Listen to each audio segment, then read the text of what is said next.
창세기 원어강의 아브라함과 함께 따르는 복여행 26번째 시간을 갖도록 하겠습니다.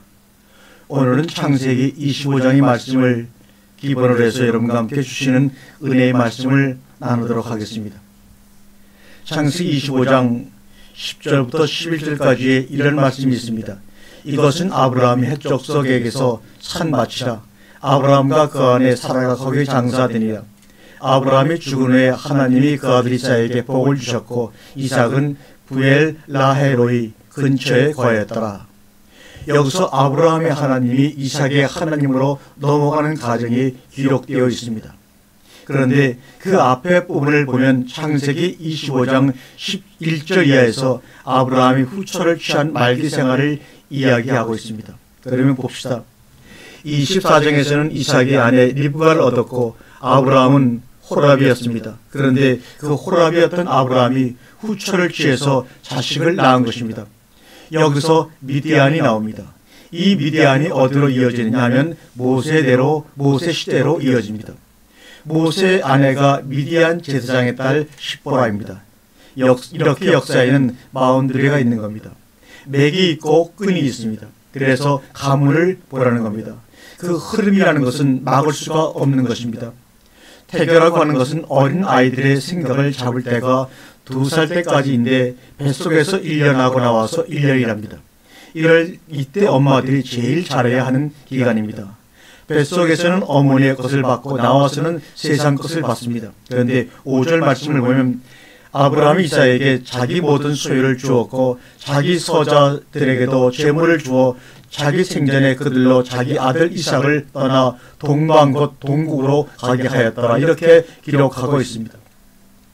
여기서 차이는 모든 소유와 재물입니다. 이삭에게는 모든 소유를 주고 서자들에게는 재물을 주었습니다. 여러분 아마 이렇게 구별해서 생각을 하지 못했을 것입니다. 앞에 말씀드린 대로 상속이라는 것은 아브라함이 가지고 있는 모든 것을 말합니다. 25장 5절에 보니까 레이차크 롤 아셸 콜 앳 아브라함 와이텐 직역하자면 그에게 있는 모든 것입니다. 그리고 서자들에게는 재물을 주었다라고 하는데 이 재물이라는 것이 마타나로 마탄의 여성행입니다. 선물, 특히 좋은 의미로 희생, 재물, 나쁜 의미로 뇌물, 이 차이점입니다. 로마서 8장에 보면 하나님께서 그 아들과 함께 모든 것을 은사로 주시지 않겠느냐. 마태복음 6장에서도 그 나라와 그의 일을 구하라 그리하면 이 모든 것을 너희에게 더하시라고 했습니다. 하나님의 모든 것입니다. 그것은 영육간의 모든 것입니다. 그런데 재물에는 물질적 개념만 있습니다. 이것이 11절에서 아브라함이 죽은 후에 하나님 이삭에게 복을 주셨고 라고 하므로 그 모든 것에는 아브라함의 복까지도 전수된 것임을 우리는 알 수가 있습니다. 12장에서 너는 복의 근원이라. 원문상의 뜻은 너는 복이다 이런 말입니다. 멜라카 외후에. 그럼 모든 것 속에 아브라함도 들어가는 겁니다. 이유는 아브라함 자신이 바로 너는 복이다 라고 말씀하신 것처럼 자신이 복이기 때문입니다. 그래서 복을 받아라, 복을 줘라 그런 것입니다. 우리가 창세기에서 이삭이 야곱을 축복하고 난 다음에 왜 에서에게는 축복할 복이 없었느냐에 대해서 많은 의구심을 갖습니다. 오늘날의 부흥사처럼 그냥 축복하고 안수하며 지나가 버리면 될 것을 어째서 이삭은 그렇게 하지 못했느냐에 대해서 의심을 가져야 정상입니다. 그게 바로 여기서 나온 겁니다. 아브라함의 복이 이삭의 복이 되었고 이삭의 복이 하나뿐인데 이것이 야곱에게 가버렸습니다. 예수가 그럽니다. 내게 빌어줄 복을 왜 남겨두시지 않았습니까? 내게 빌 복을 따로 보관해 놓지 않았느냐고 하는 질문은 어쩌면 당연한 것입니다. 이것은 에서의 복이다 라고 따로 남겨놓지 않았는가에 대해 이삭을 원망하는 겁니다. 그런데 에서가 그 복을 받을 수 없는 이유가 몇 가지가 있습니다. 그 문제도 우리가 함께 공부를 할 텐데 이 상속은 한마디로 복입니다. 지난번에도 말씀드린 대로 하나님이라는 존재가 사랑이라는 물질로 바뀌어가지고 우리 속에 스며들어와 다시 그분이라는 존재로 변화가 된다고 말씀드렸습니다.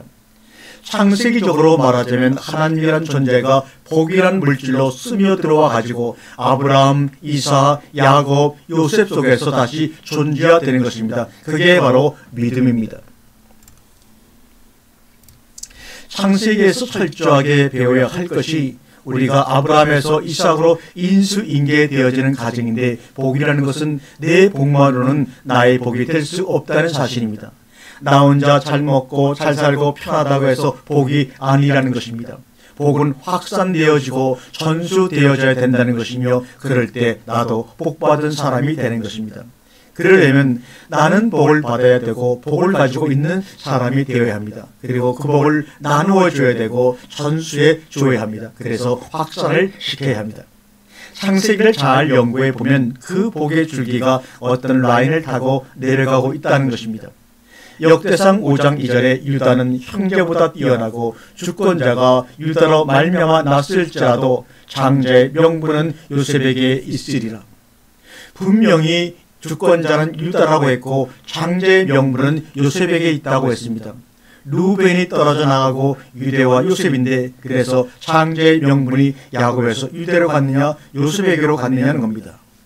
그런데 마태복음 1장에 아브라함, 이삭으로 이어지는 예수 그리스도의 족보는 유다로 흐르고 있습니다. 그러면 장자권의 족보냐 아니면 주권자들의 족보냐는 겁니다. 그렇다면 복이라는 것이 장자 계통을 타고 내려갔느냐 주권자 계통을 타고 내려갔느냐는 겁니다. 이것을 증거한 것이 뭐냐면 계시록 5장입니다. 그리고 히브리서 7장이고 유다 지파 멜기세덱의 반차입니다. 계시록 5장은 하늘의 복을 여는 것입니다. 그런데 창세기 25장 12절과 19절에 보니까 사라의 여종 애굽인 하갈이 아브라함에게서 낳은 아들 이스마엘의 후에는 이러하고, 여기서 낳았다라고 하는 동사가 여성입니다.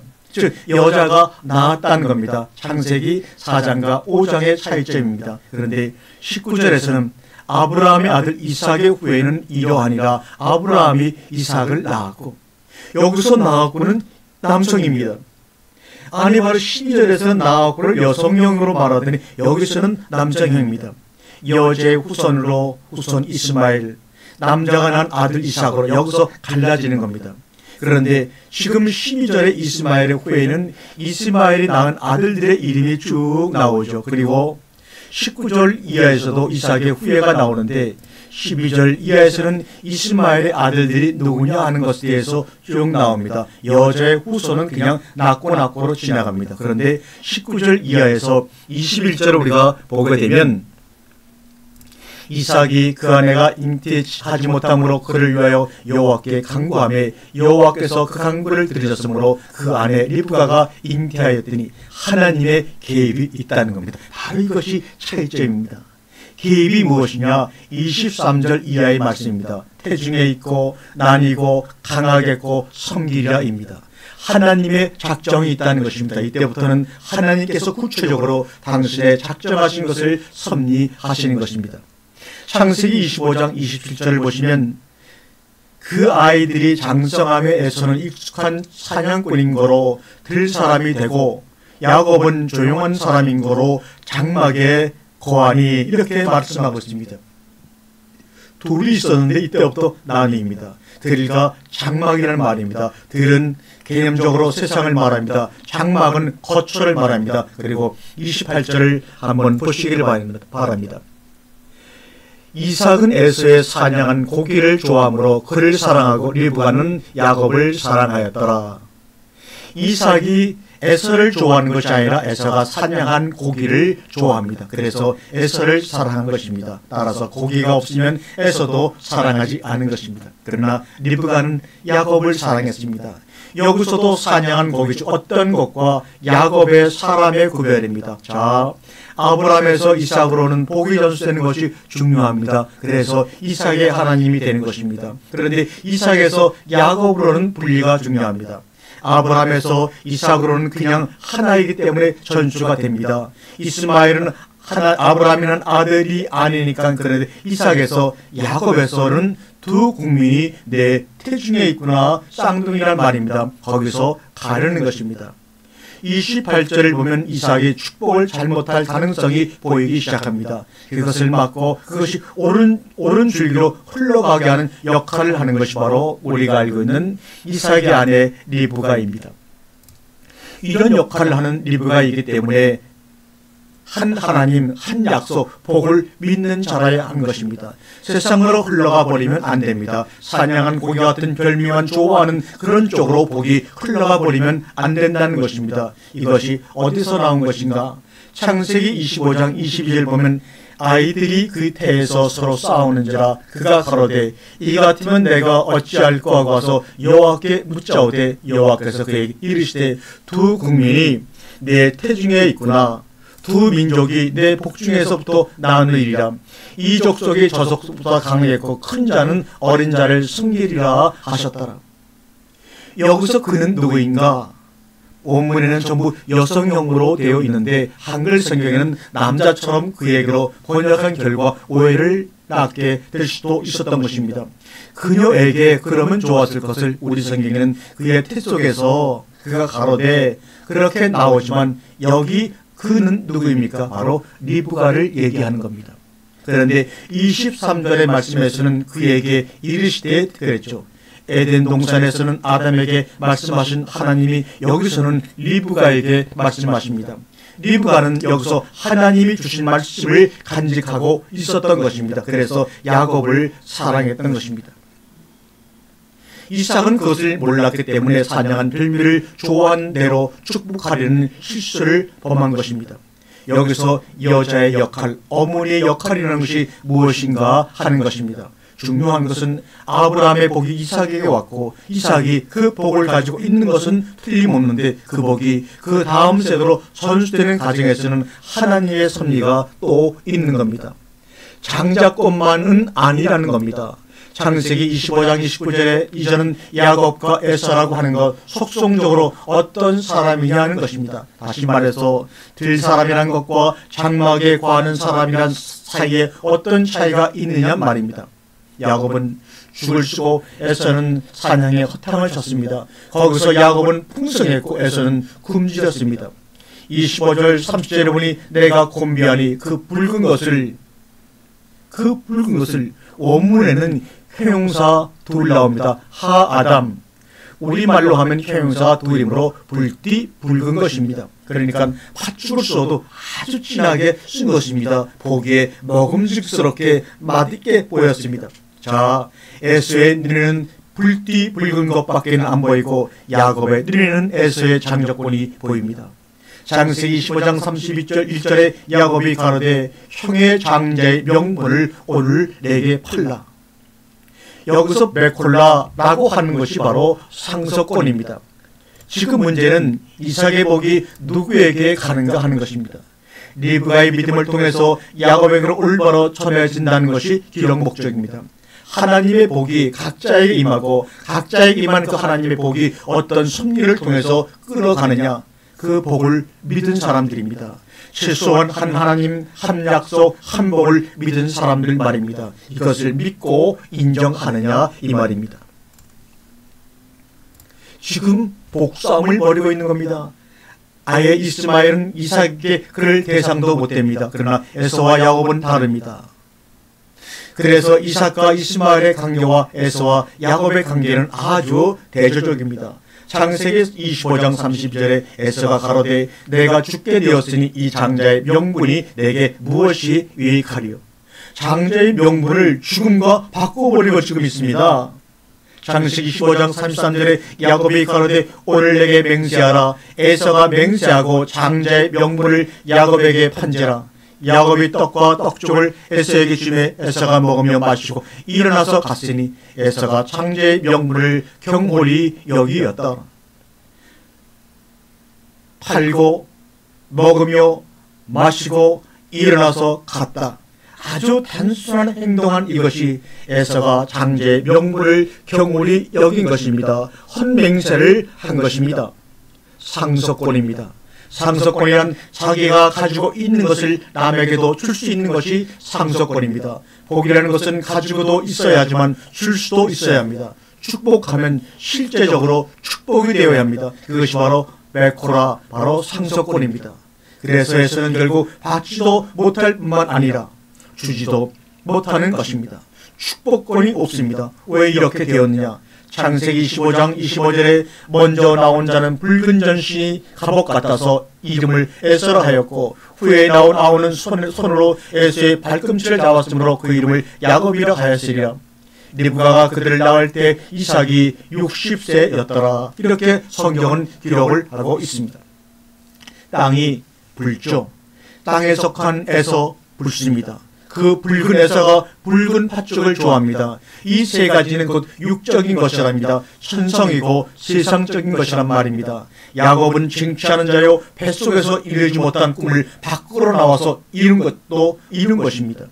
발꿈치를 잡고 따라 나올 정도로 항상 쟁취하려고 하는 겁니다. 천국은 침노를 당하나니 침노하는 자가 빼앗느니라. 쟁취를 포기하는 것은 자기를 죽이는 것입니다. 언제 안심해도 되는가 하면 베콜라 상속권을 손에 쥐었을 때입니다. 그래서 복을 받고 복을 넘겨줄 수 있는 특권이 주어진 베콜라가 중요합니다. 야곱은 조용한 사람인 거로 해서 종용하다는 것은 묵상하다, 생각하다는 의미입니다. 25절, 27절에 야곱은 조용한 사람인 거로 이 말은 완벽하다, 완전한 사람이란 말입니다. 조용한이라고 하는 것은 말은 보통 완료하다, 끝내다, 이루다, 완성하다 그런 사람 개념입니다. 순결한 옳은 것을 찾는다는 의미로 자기 속에서 무엇을 이루어내는 사람을 말하지 우리가 말한 대로 말없이 조용한 사람, 내성적인 사람을 의미하는 말이 아닙니다. 오해가 없기를 바랍니다. 묵상이라는 것은 하나님의 말씀을 받아가지고 자기화시키는 과정입니다. 생각을 많이 하는 겁니다. 원문으로 말하면 들 사람은 위시 사대인데 여기서 사대는 밭이란 말입니다. 종려한 사람은 이시 탐입니다. 에서의 장자권 막달리오는 주어진 것을 간수하지 못하는 사람으로 그에게는 첫 번째로 하나님이 없습니다. 두 번째로 약속이 없습니다. 세 번째는 복이 없습니다. 그러나 장자권 베콜라 속에는 하나님 그분의 약속 복이 다 들어가 있습니다. 이것 하나만 잘 붙잡고 있으면 그 세 가지가 다 한꺼번에 오는 것입니다. 이것을 경홀히 여겼다는 것입니다. 참 안타까운 현상입니다. 그래서 25장은 아브라함의 복이 이삭에게로, 이삭의 복이 야곱에게로 전수되는 것을 말하고 있습니다. 그런데 어떻게 해서 아브라함의 복이 이삭에게로 갔는가 하면 이삭은 온순전히 은혜로 받은 겁니다. 그런데 야곱은 목숨을 걸고 투정을 내서 얻은 것입니다. 여기서 이삭과 야곱의 차이가 있습니다. 그래서 우리가 이렇게 봐야 합니다. 아브라함, 이삭, 점찍고 야곱, 요셉 이렇게 봐야 합니다. 그래서 창세기를 보면 아브라함의 역사가 길고 야곱의 역사가 길며 요셉의 역사가 길고 이삭의 역사는 달랑 26장 한 장뿐입니다. 따라서 이삭은 아브라함의 복을 야곱에게 전수시켜주는 역할인데 거기에 리브가가 개입합니다. 그런 리브가를 얻기 위해서 아브라함이 창세기 23장과 24장에서 그렇게 신경을 쓰며 애를 쓴 것입니다. 참 창세기가 중요합니다. 창세기 11장까지는 저주의 시작과 만로를 얘기하고 있습니다. 창세기 12장부터는 복의 시작과 결과가 49장까지 이어지는 것입니다. 무엇을 말씀하고 있느냐 그겁니다. 에서가 창제의 명분을 잃고 축복에서 벗어나게 된 계기가 세 가지라고 했습니다. 하나는 창세기 25장 29절부터 시작되는 팥죽 사건이요, 26장 30절 이하에 나오는 에서가 40의 해쪽 속 바스마스를 아내로 취한 사건. 그래서 이삭과 리브가가 근심을 하게 됩니다. 우리가 계속해서 다음 시간에 말씀을 이어가도록 하겠습니다. 감사합니다.